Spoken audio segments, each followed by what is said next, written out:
Sony, what the fuck are you doing? Hello, you haven't seen me in a while, have you? No, it's been a good few years actually, since I used to do those old YouTube videos, raging at stuff and going crazy and doing the odd review here and there. No, it's been a long time, and since then, I've got a house, I've got children, and I don't really have much time to make videos. As much as I wouldn't mind doing that again, it was good fun back then. But editing, that was the thing that used to kill me. And as you can see, this is one of my demons. So, yes, Sony, they announced that physical media is going to die from the year 2028. They're not doing physical media, it is just going to be digital games. The PS6 won't have a disc drive, and there's no talk if whether it even have a expandable disc drive to play your PS5 games or anything like that. No, they just basically came out and went, yep, we're not doing that, and also the stores for the PS3 and the Vita are shutting down completely. Wow. So why is this an issue? Why is it a problem? Why am I mad about this? It's the digital age! Everything's digital, your music's digital, your movies are digital, who goes to the cinema? You just wait for it to come on Disney Plus these days, you know? And I get that. I do, I get it. I get it. You know, people like to buy digital. And according to Sony themselves, about 90% of the consumer base buys digital games. And yes, I also buy the odd digital game. I mean, sometimes you have no choice because it is only available digitally. I'm talking like Ark Raiders. That was a digital game. There wasn't a hard copy, but it was a great game and it was worth playing. Helldivers was another. But still, I got that digitally because I'd rather have that digitally. It's called a choice. And what Sony have done here is taken away that choice. I like having the choice to buy physical media, and this is one of the biggest reasons why. Games are expensive. We're talking £70 a pop sometimes for a 10-hour game. Resident Evil Requiem, finest example. I blew through that game in 8 hours. If I couldn't sell that game, if I couldn't resell that, I don't think I'd have rated that game as highly as I did.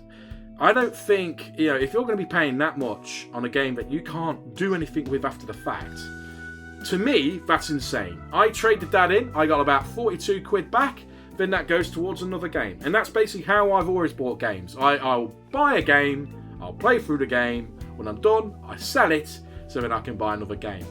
Now, I get it. Sony basically see the second-hand market as their sworn enemy, because it's not profit for them. They don't make money off second-hand sales. And trust me, you know, when you've got places like CEX, Game, for what's left of it, and other places that sell pre-owned games, that's not profit for Sony. And basically, they want to cut that out. Obviously, I mean, it makes sense. You know, from a business standpoint, you want all the profit to yourself. But from a consumer standpoint, this sucks, man. Game reviewers are going to have to do a whole new level now. It's not about whether the game's good, it's whether the game's actually value for money. Because I see so many people saying, I ain't got time for a 100-hour game. Trust me, that's where my money will probably go. Because I ain't going to spend 70-odd plus pound on a game that's 10 hours long, and then I can't do all with it. What is the point in that? Now, some people probably have expendable money that they can just buy whatever. I see people on X saying, I haven't bought a physical game in 10 years. And it's like, well, good for you. It's not about you, is it? It's not about you, buddy. It's about people that do buy physical media. Loads of people prefer buying games secondhand because it's cheaper. This is where it comes down to. Because like I said before, games are expensive. Look at the release calendar this year. In October and September. There's like 15 to 20 games coming out. I swear, it's insane. And no one's going to have to afford to buy all those games. But like for me, I buy one, play it, trade it in, buy another one, trade it in. But when it's a digital-only system, you're probably going to be looking at all those games and going, I can afford that one, and maybe that one. And that's it. So if it comes down to the consumer that can only pick and choose 1 or 2 games a month rather than being able to buy more than they normally would, is that going to hurt game sales? Now, maybe not, because we see on Steam, you see the Steam charts. People love Steam charts, don't they? Like, look at this chart, look how many players this game's got, and look how many players this game hasn't got. People like to use that as a thing to show how many people are playing. And one of the biggest success was Black Myth Wukong, over 1 million players. I mean, that was a lot of people playing in Asia, but still, 1 million players were playing Black Myth Wukong. And that's all digital sales. So it's going to be, I get it. it's the future, apparently, where you will own nothing and you will be happy.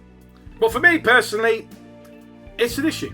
I like to buy physical media. I still buy CDs. I've got a 400 disc mega storage CD player, and I like to fill that up. I like to buy vinyl records because vinyl record, maybe because I'm an old man, I don't know, but I love having a vinyl. You get some really cool ones full of liquid, hold on, let me show you. How freaking cool is this?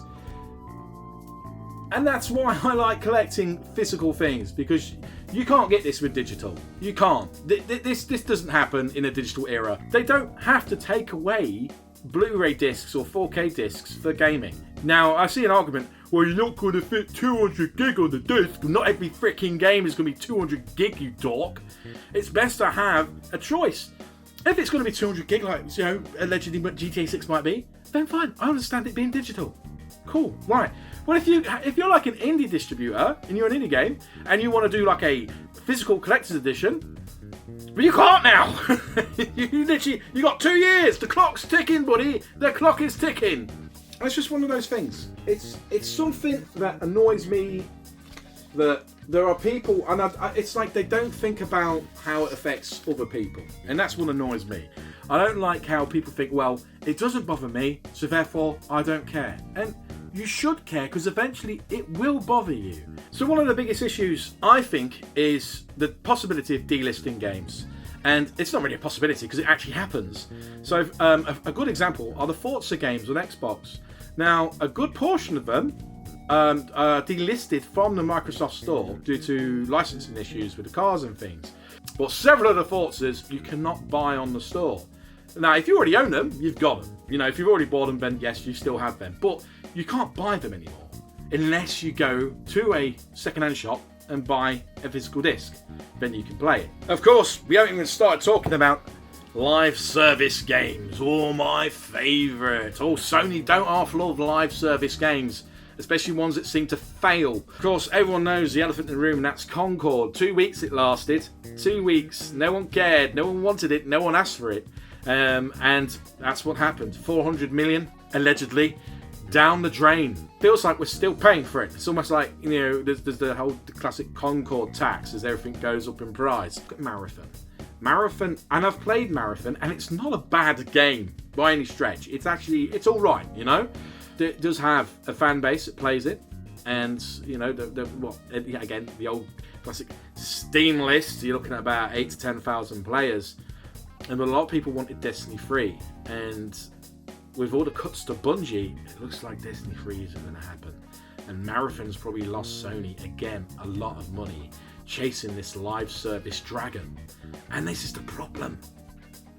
Sony are known for those epic single-player games. There's so many. God of War, Ghost of Tsushima, Horizon Zero Dawn. Back in the day, you had Killzone, you had Sly Cooper, Medieval, and the list goes, Ratchet and Clank. There's just Uncharted. Oh my God, there's so many. And they've moved away from that to do live service games, and it's crazy because you think sometimes they'd have been onto a winner. There was talk ages ago about a Last of Us live service game. And imagine if they had just done that. Last of Us came out, but it was Arc Raiders. I think that would have done really well for itself, but they cancelled it because Bungie didn't think it got legs. Marathon ain't got legs either, pal. So I don't know what's going on there. Well, this is it. So this is where we are. Now, if you've actually managed to make it to the end of this video of me rabbiting on, what do you think? Are you annoyed by this? Do you care? Do you not care? What's going on? I see arguments on both sides. I see that Sony, they want to make the most money. I see it, people buy digital, they like it for the convenience. But I also get the people that buy physical like it because they can resell it, they can lend it out, they can do what they want with it because they have some kind of feeling of, it's in my hands, you can hold it. No one wants a code in a box. I think that's just really disappointing. And I think Nintendo do that quite a lot. And there was that whole thing about game key cards, but you can still resell game key cards. I didn't touch that on earlier, but I thought I'd just throw that in the end there. I think it comes down to this because we're going into this dark era of a digital-only future. where you'll only subscribe to your games, you'll rent your games, but on top of that, you will not own your games. So drop a comment, let me know what you think, and thanks for watching. Have a great day now. I don't want a digital download code. I want a physical disc!